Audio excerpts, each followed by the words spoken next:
how do you think your drumming affected your martial arts? Flow. There's a certain flow, and you're not choppy and stiff, and there's a certain flow to where you throw a punch, you throw a kick. I think my drums help me with a lot of finesse, because when you play drums, you have to have a certain finesse. You got to know dynamics, soft, loud, quiet, and there's also a timing to martial arts. So you hear people say, "Oh, I got to time that guy." You're checking his timing, because if you can figure out his timing, he throws, you throw, you're going to get him. And I think that drums help me with that.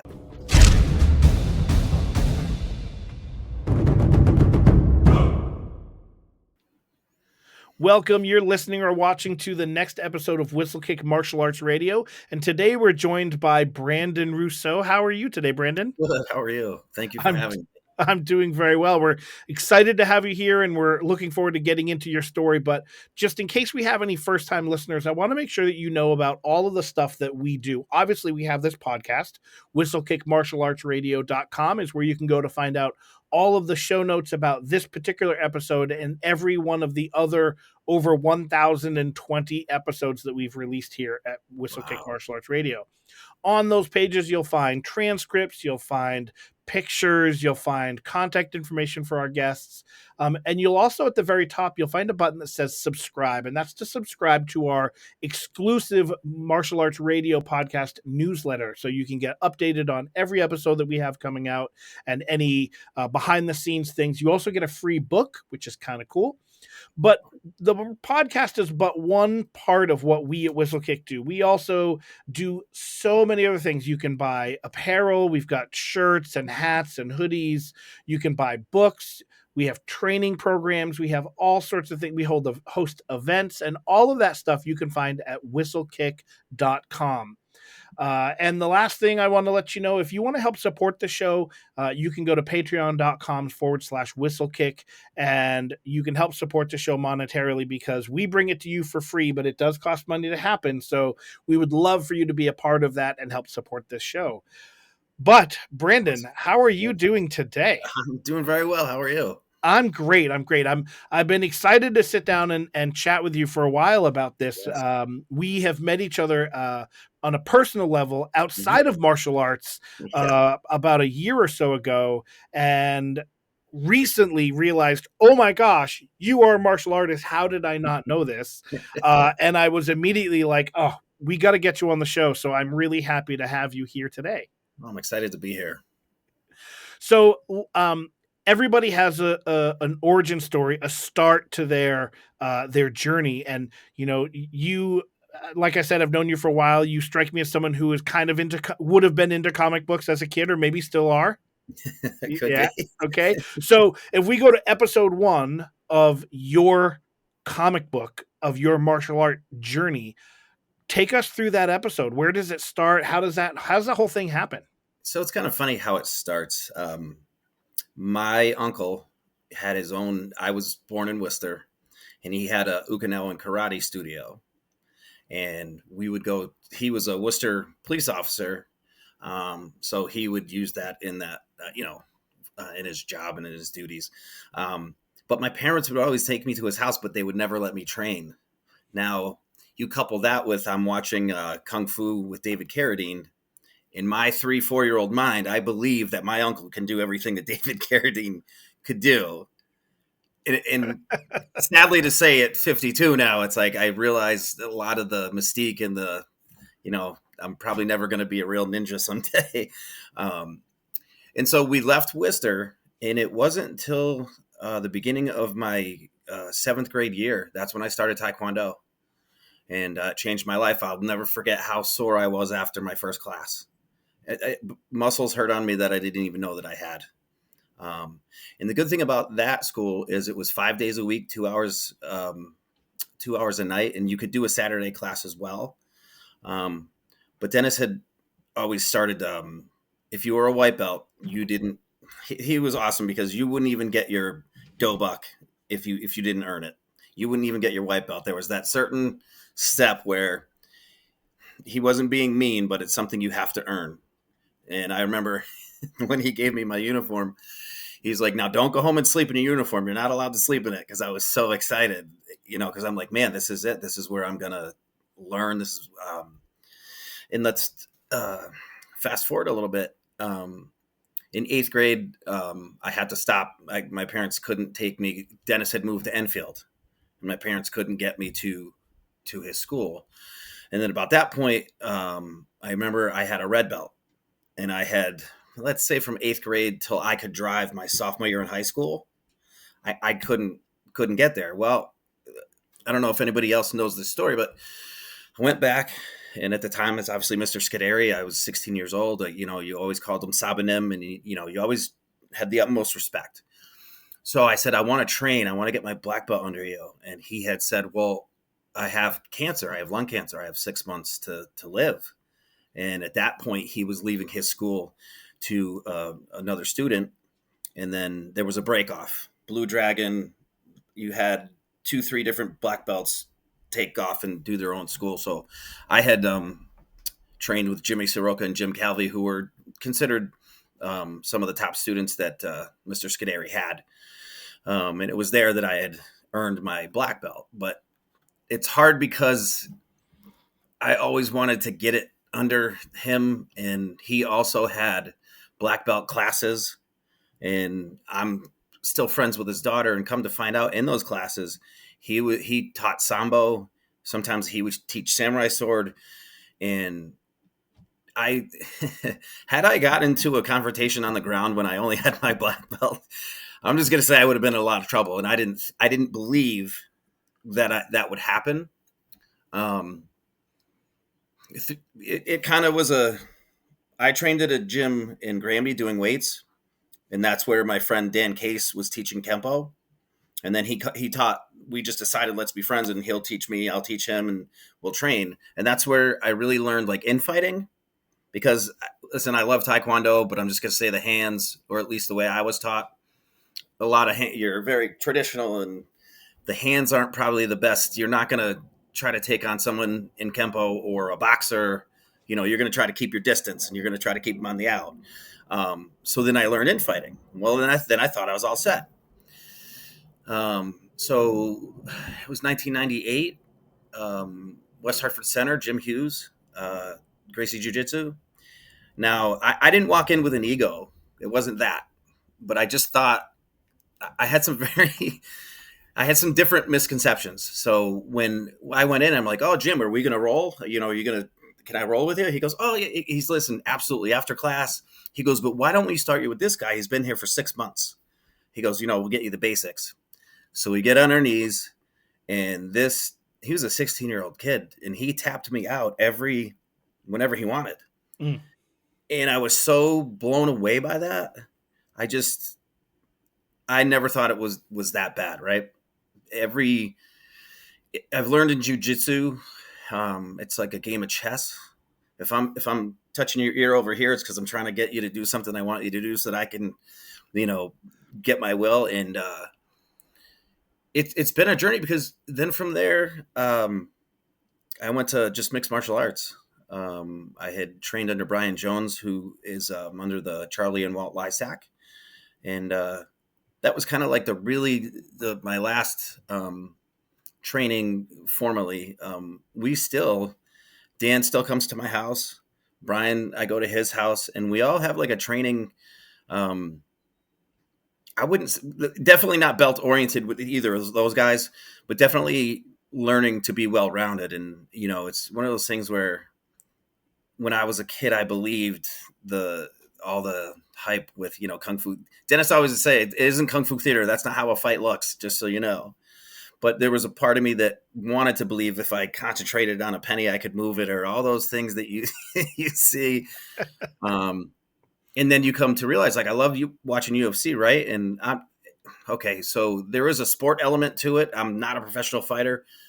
But again, I would believe if these guys were in an actual street fight, they would do different techniques than, because in a real fight, you don't know who you're taking on. You don't know what they know. And there's no rules. There's no ref. If you're getting elbowed to the back of the head, that's not allowed in the UFC. But in real fighting,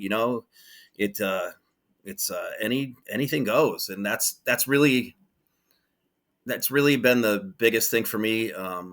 And I also did 20 years as an auxiliary police officer, and the biggest thing I learned is this is your best weapon, your mouth. De-escalation. Just as some of my friends would say, have a Coke and a smile, because it's martial arts is. I was when I watched The Karate Kid for the first time, and Mr. Miyagi was like, you know, he's just teaching, the de-escalation. Karate's for self-defense only, and I think that's the way it is, across the boards. I have lived confidently because, I developed skills that I believe work. Uh, a lot of guys that I train with, they're like, take the meat and leave the bones. In other words, if some technique works for me, it may not work for you, but it doesn't mean it's right or wrong.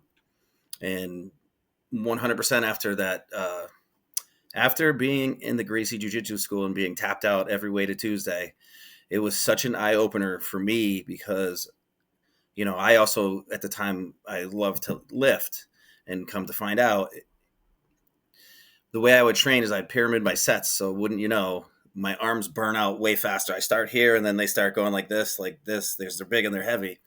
Also, if you try to do some technique like a rear naked choke, getting under, it's too fat. So, and it's all those little things where you think that you can take on the world, and then you slowly find out reality comes in, and the ninjutsu stuff and all the stuff you grew up with as a kid. It's okay. That's Hollywood, but if we got into like actual combat, it's way different than I ever would have believed as a kid. And that's been the best gift that I've ever learned is.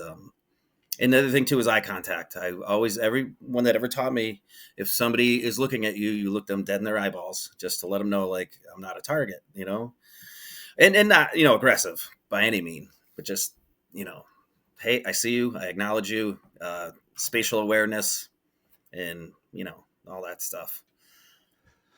Now, you mentioned, so you started training as a young kid in Taekwondo, and you said you took a break around 8th grade. Yep. Well, we all know 8th grade is, 12 years old ish, 12, 13, right? Just getting ready to come into high school. A lot of things are pulling us as children these different directions, whether it's sports or you're getting into significant others, boyfriends, girlfriends, all that stuff. And it's hard to keep students engaged at that point. And you did what some would say is an impossible thing, which was you took a break at 8th grade and it stuck with you. So what was it about that training from when you started as a young child till you were 12 years old that kept your brain engaged enough so that when you were a sophomore in high school, 2, 3, 4 years later, you said, I want to come back? So one of the things is I really, really loved Mr. Scuderi. He was a 4th degree black belt. He was a black belt under Master Lee, who had a 9th degree. And when we would go to tournaments, I get it's a sport. There's a sport element to it, but we would clean up, and I would watch his black belts. Just like they'd go to states, they'd go to a lot of kids would go to Junior Olympics, and I always wanted that because if you ever sparred a real black belt as like a red belt, you'd be like, this is insanity. It's really, and it's something that you. Just like anything else, just like you play drums and I play drums. So it's really about the seat time we have on our drums. That's what's going to make us good. Well, the same thing with, George St. Pierre had said that he was never really athletic, but he would do the same technique 1,000 times. And just that practice and that practice. And I just really wanted to say that, hey, you know what? I made it. I did it. Because depending on levels, at least I would say it was about 5 years straight of like 5 days a week to get a black belt if you really wanted it. And the test was grueling. And I'm not saying that because people want to get into the argument about how long should it take you to get a black belt? Well, it depends on your skill set. If you already have some skills, you're probably going to move along faster. But that's something I always wanted to hang on my wall. That's something I always wanted was to say that, under Dennis Scuderi, was able to get a black belt. Unfortunately, it didn't work out that way. But he was always just, um, he was your best cheerleader, man. He would teach you stuff, and he would show you stuff, and he'd goof around, and he would just, I just remember some of the holiday parties for the school. There was a real community there, and it was, everybody would help anyone. Like if you were in a tournament and so you were getting beat, you'd hear your guys screaming, like cheer, like they literally get around that little square in the gym and come on, he's tired too, hands up, let's go. And that's a brotherhood that I think you can't, or sisterhood as well, you can't replace that. If you share that with someone, just like drums, but I think it's even more, it's the next level when you are trying to submit somebody or you're physically in, like I've seen some of the UFC fights where they hate each other in the beginning, but in the end of a 5-round, 25-minute fight, there's respect and there's love, because you can't do that without the other person. And I think that's why I still to this day love the UFC so much. My daughter is 6 now, and I don't know. I don't know if 6 is too young, but I think I'm going to start back down that road into the MMA world. My nephew, he has Muay Thai fights. He had his second fight and he actually won. And so he's like, hey, come on down to the school, and even if it was just on a Saturday, I want to see if she takes to it. If she's like me, she'll take to it. Now, you also mentioned that your uncle trained in Okinawan karate. Yes. Yep. So when you were doing your training as a child before 8th grade, or even when you got into high school, what was that? I don't want to say relationship, but like, how did his influence in doing martial arts affect you in your training at all? So I was literally, if you've ever seen a celebrity and been starstruck, that's how I was around my uncle. You watch the David Carradine where everything's with his mind and he can do these things. And well, now if you hear black belt, or at least this was the 70s, you just think like that person is like magical. And so it was something, that's where it started. That's where I was like, I have to do this. I want to do this. And then fortunately, Dennis had a school in Windsor Locks at the town hall, and it was seconds from my house. So my parents were like, yeah, let's do this, because they saw how bad I wanted to do it. And so I would say like this, just like drums, martial arts was in my blood. Just like when I wanted to do law enforcement, it was in my blood. And even to this day, like, it was funny because we all used to roll around my living room when we were all training. I'm not going to do that at 52 because I'll probably be sore tomorrow, and it's hard when you're a custodian. But yeah, I think my friend Brian, I said, hey man, I just feel like camaraderie amongst men is dead, and I want to bring that back, and whether that's like a group of people getting together and just hanging out and talking, whether that's, hey, can you show me this technique? Can you see where I'm at? Because if you're not training consistently, you don't really, you can handle yourself. You just don't know where you're at. So, and we do that sometimes too. And, I just really believe in the brotherhood that martial arts can bring to friends, to people. I was taught young, it's a lifestyle, it really is. And the respect, there's always got to be a lot of respect. I don't care what these guys say who are professional fighters. I don't like this guy. A lot of that's like building up the fight. But if you step in the cage and that cage locks, man, I couldn't even imagine, how that feels. Like that whole, like, okay, this is real now. Did you ever get to train with your uncle at all? No. The most I ever saw was he showed my dad a back kick that my dad would listen. The back kick in my family, it was a thing. I knew how to do a back kick before I knew how to do, before I even trained the Taekwondo. And my dad would always do that. All right, I'm going to walk away, and you'd go to get him, and he'd boot you. Not hard, but you knew, like, it's one of the most unpredictable things. If you don't know that thing's coming, it's so. As I trained, me and my dad would spar. He goes, I want to see how good you are. And I went to do a roundhouse. And I think at that time I was like a blue belt with a red stripe. I had enough control, but not enough. But I caught him in the eye. I gave him a black eye. And he was a police officer, and oh, did you get into a fight? Nope, I didn't get into a fight. This is my son. We were goofing around. That's funny. Now, you went back to Taekwondo after eighth Mhm. grade. You said you went back in high school, 16. Mhm. Like that for a at that age, there's a huge difference in maturity level from a 12-year-old to a 16-year-old. At most schools, I think for people listening, they'll agree. 12-year-olds are usually in kids classes. 16-year-olds are usually in adult classes. What? How did you handle that difference in training when you went back to when you were a kid? So going back was tough because you know taekwondo is a lot of stretching, and if you're not doing your stretches and you're not doing your side stretch, full stretch, it you may have the belt you have, but you're not at that level, right? So okay, man, I got this red stripe and I want the red belt, but there's red belts that have been going 5 days a week, and you're going to struggle to compete with them. But you got to get in it with them, right? You got to just take it. I would say honestly, after the first month, I started to get comfortable, but I also was very committed to just I'm doing this, so I'm going to go, and I'm not going to, I was doing 5 days a week, um, and you forget a lot too, though, because you don't remember how sore you are or how sore you were. So you're like, I'm going to go every day. And then you go on Monday, you really are hurting on Tuesday. And then by Wednesday, your hams are tight again because you stretched out. You know how the stretching goes.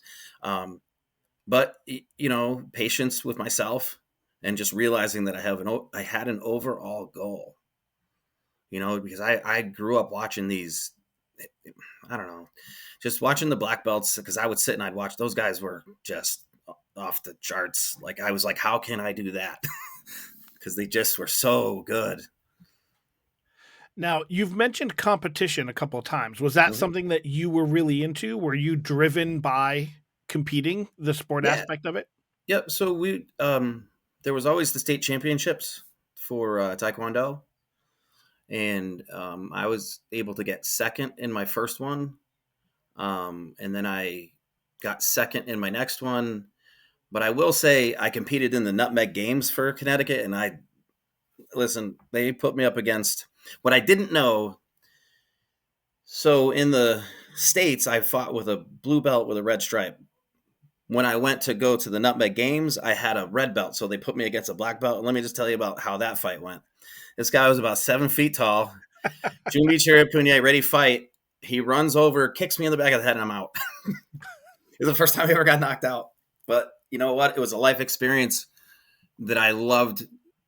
It humbles you. If you've ever been knocked out, it humbles you oh so much because I don't remember it. Well, I didn't feel anything per se. It goes green, it goes black, and you're on the floor.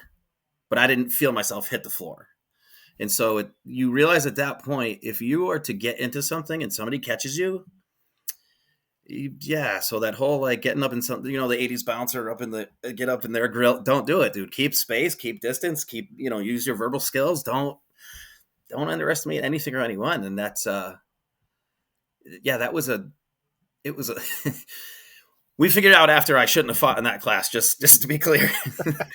Because they said whatever you belt you had in the States, you were to keep that, and I just had moved up. So it got a little crazy. But I believe a lot of things happen for a reason, and that's even to this day why, like, if you sense a confrontation, there's no up and there's you keep at least a foot. We are always taught if you can raise your leg, keep them about that like 2-3 feet away from you. This way, there's no like sucker punch or but and not that I live like a gangster lifestyle. By the way, I'm not being attacked every day, but if I should happen to be in that kind of situation. Now, what about forms or breaking? Was that anything you got into? Yes. So you had to. So the first form was called Keon, and it meant heaven and light, and that was your first form. And then was it 8? I think it was 8 or 9 other forms. But you also had one steps. Your one step is if you throw a punch and I block here, and there were 20 something of those. So you did your forms, and you had to do your breaking. And if you couldn't break, because some people, 2 boards is fine, but you get to the 3-4 mark, that's you gotta, first of all, the control you need to have and the faith in yourself, because there's people that are standing there that you don't want to kick. So um, I never, but to get back to the point there, I never competed in breaking, but that's funny because it's something that I still feel like I want to do. My favorite move was I can throw a board in the air and hit it and speed break it. It's not a big deal. People don't expect it, but it's, I don't know. There was one guy who they would hold the boards up and he'd do like a flip kick. He'd jump, he'd flip, and he'd break them. This man was breaking like 5 boards. I'm like, how are you doing that? Because he's hitting with the ball of his foot like a front kick. My mind was blown. I'm like, that's just insanity. Wow. Now, you've mentioned on multiple occasions so far drumming. Mm-hmm. When did drumming come into your life in relation to martial arts? 6th grade. Okay. I had heard. So you know how you go into school in the morning and sometimes they'll have the jazz band playing and whatnot. So the Edmund Dazzy was the music teacher, and he just happened to come down to my class, and he's like, "Hey, you interested in playing anything?" And I played snare drum at the time. I had to just sit there and come to find out his brother taught drum lessons. And so I started drum lessons in 6th grade, but also I wasn't in the jazz band yet. I wasn't good enough for that. That wasn't until the 7th grade. But the concert band aspect, where you can play we used to play the song called Scirocco. I'll never forget, that beat will never leave me because it's just the same. And when I could play it, I thought I was the cat's meow. Like, I'm outstanding. But you learn, once you get to this goal, well, now you want to chase this goal. You're always chasing that better you.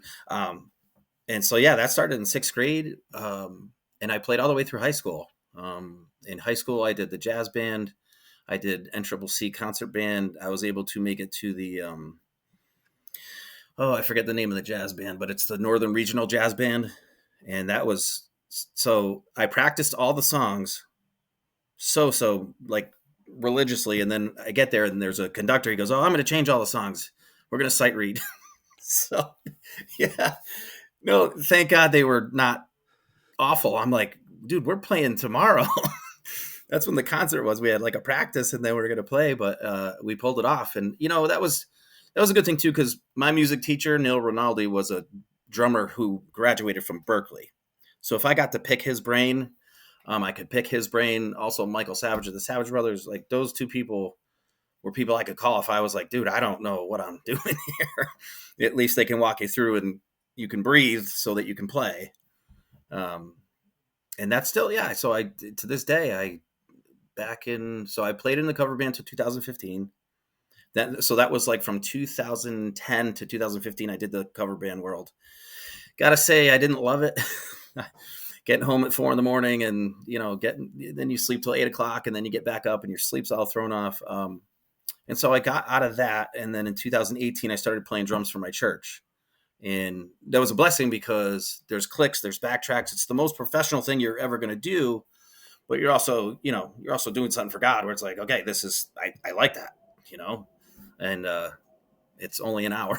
it's not an all nighter where I don't miss that, Now, if there's one thing that Jeremy, the other host, and I have noticed when we have guests on the show, there is a large percentage of martial artists who are involved in IT work or are musicians.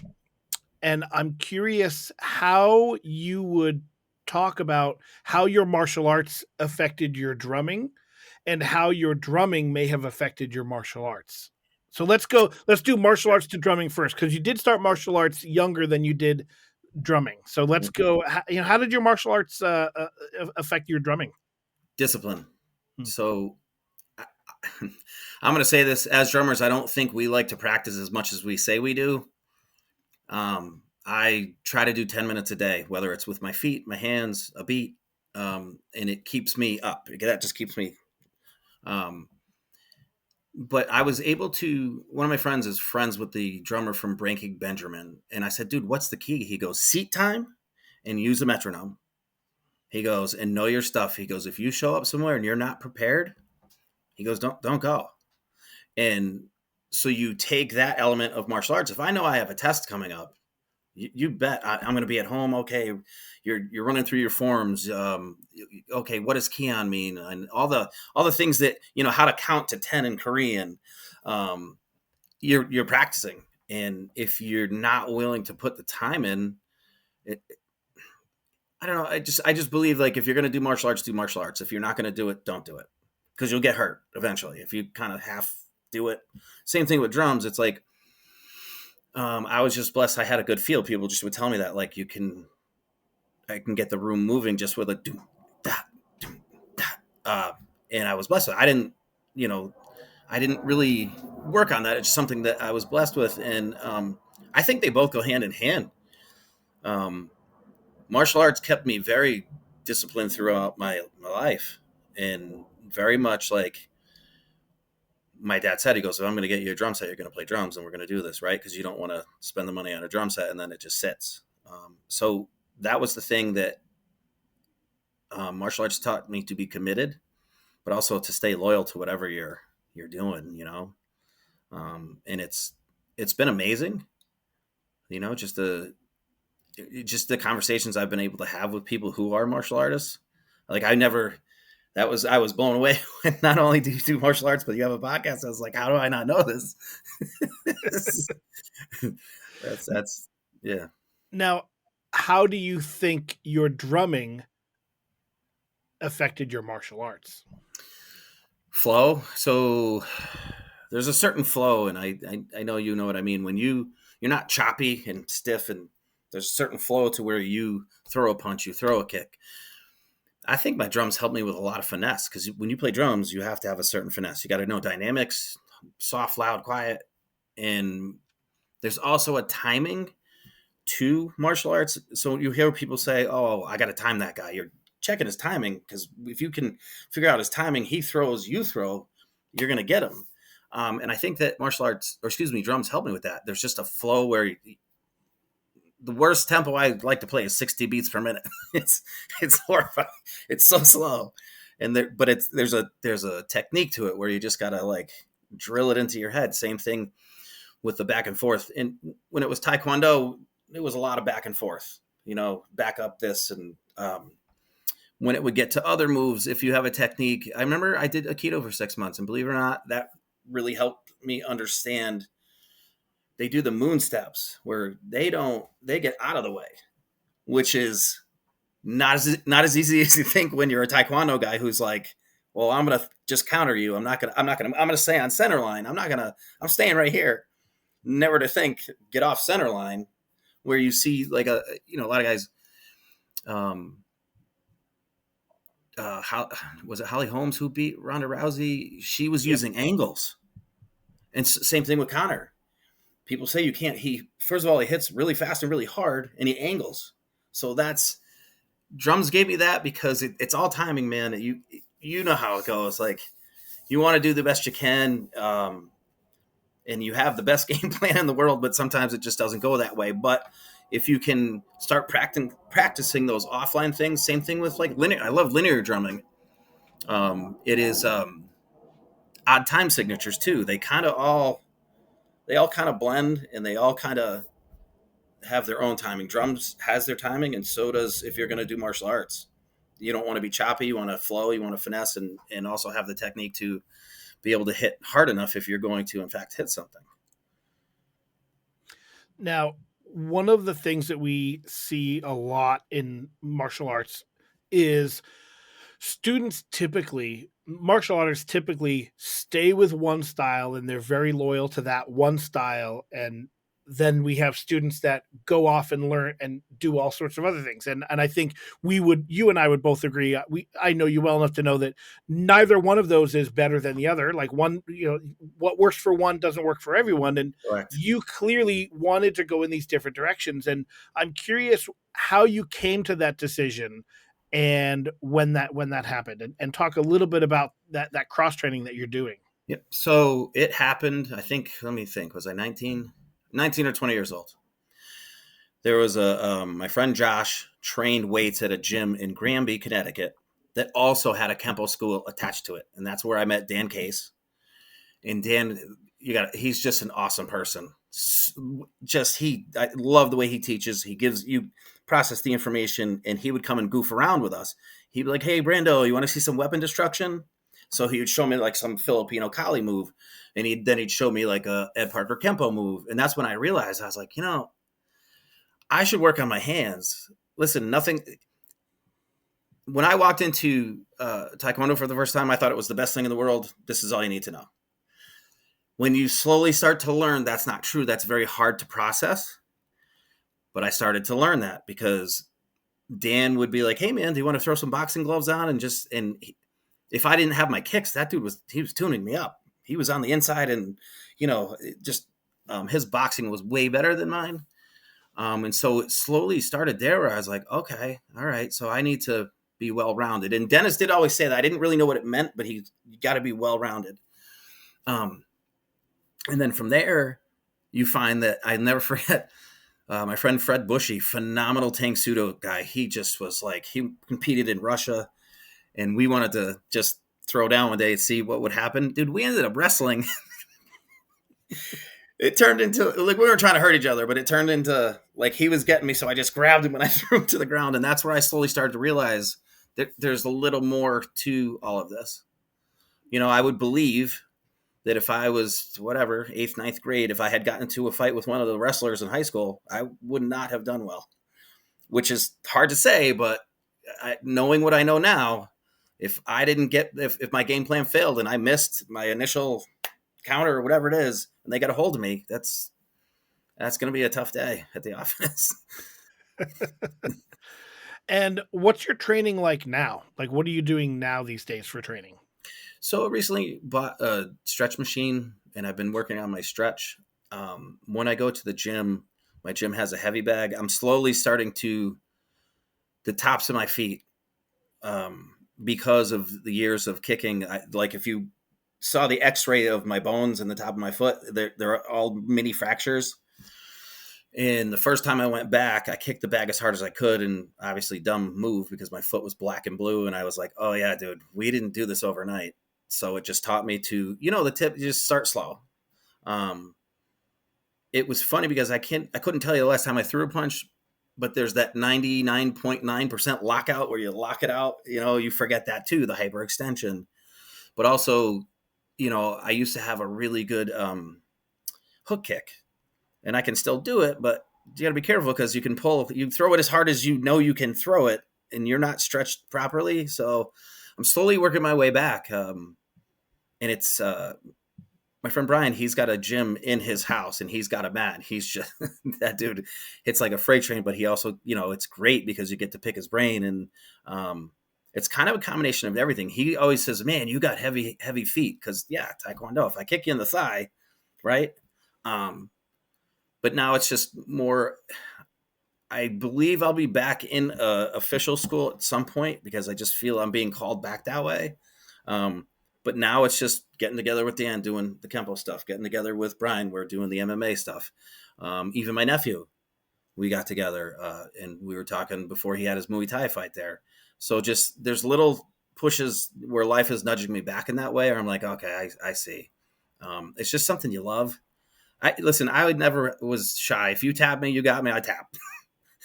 I don't need a pop meniscus or whatever. Just you got me. So, but I would always be like, hey, can you show me what you did?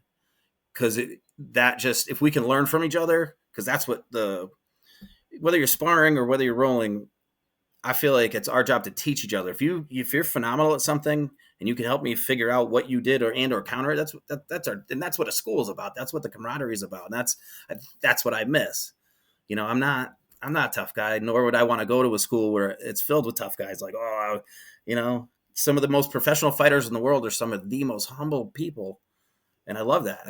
The humbleness and they're not worried about they're not worried about what you can do to them. They're worried about what they can do to you, and they know it. And so it's a different ball game. Now, you mentioned your 6-year-old daughter. Mm-hmm. eventually looking to get her involved. You yourself have trained in a lot of different things. Mm-hmm. Where do you think you would start her at, and why?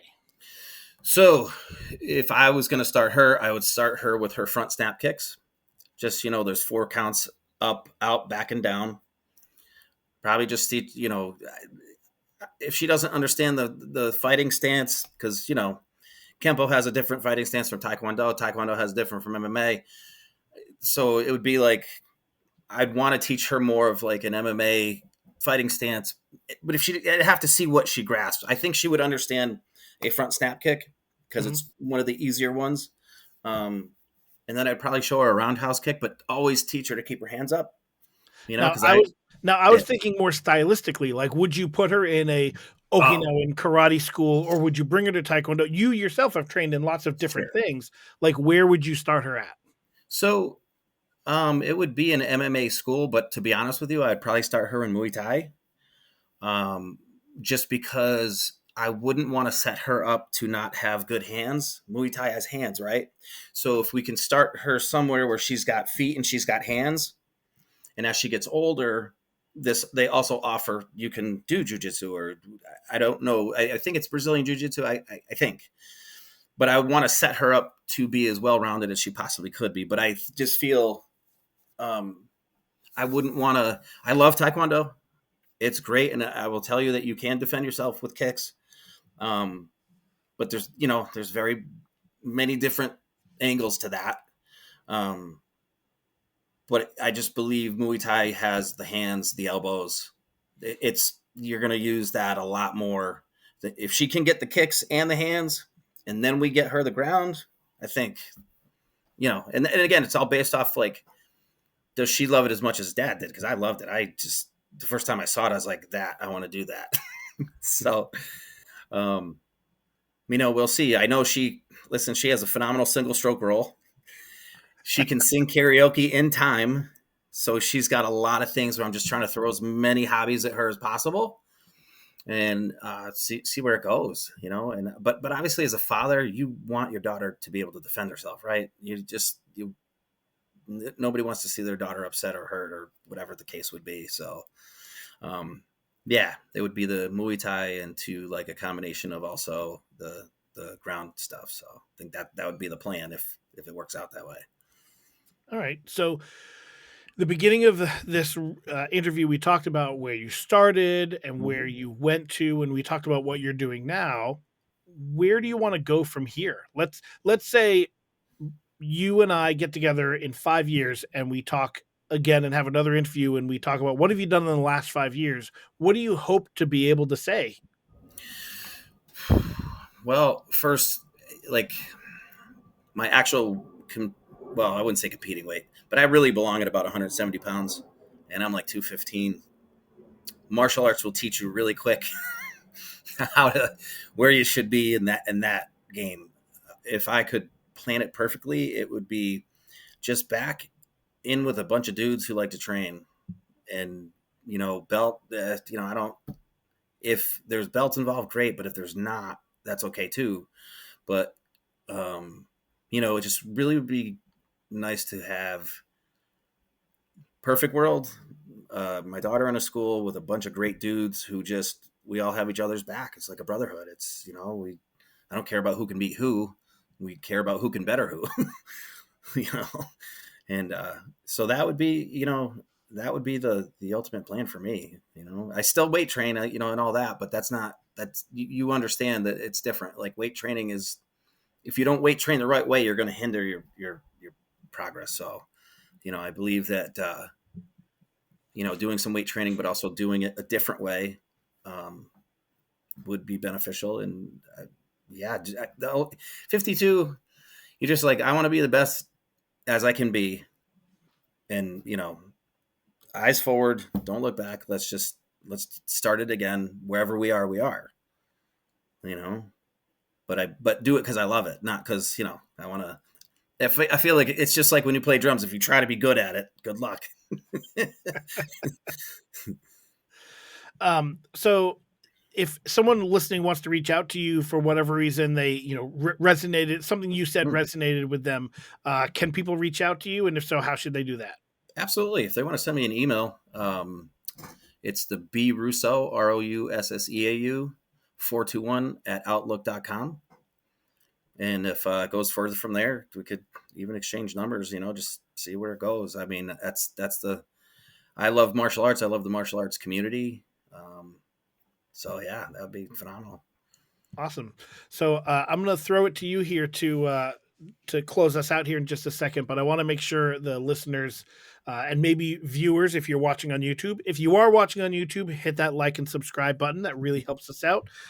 Share the episode with a friend if you really enjoyed it. That certainly helps the algorithm. If you're listening on any of our podcast players, any of your podcast players, please leave a review for us. We definitely appreciate that. And go to whistlekick.com for all of the stuff that we do. We hold events throughout the country. You can join Whistlekick Alliance if you're a school owner.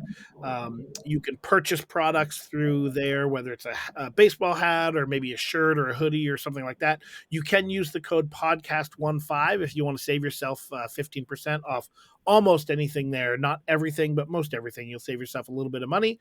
Whistlekickmartialartsradio.com is where you can go to find show notes on every episode that we've done and join our new exclusive newsletter. At the top, there's a button that says subscribe, and you can join the newsletter there and get your free book.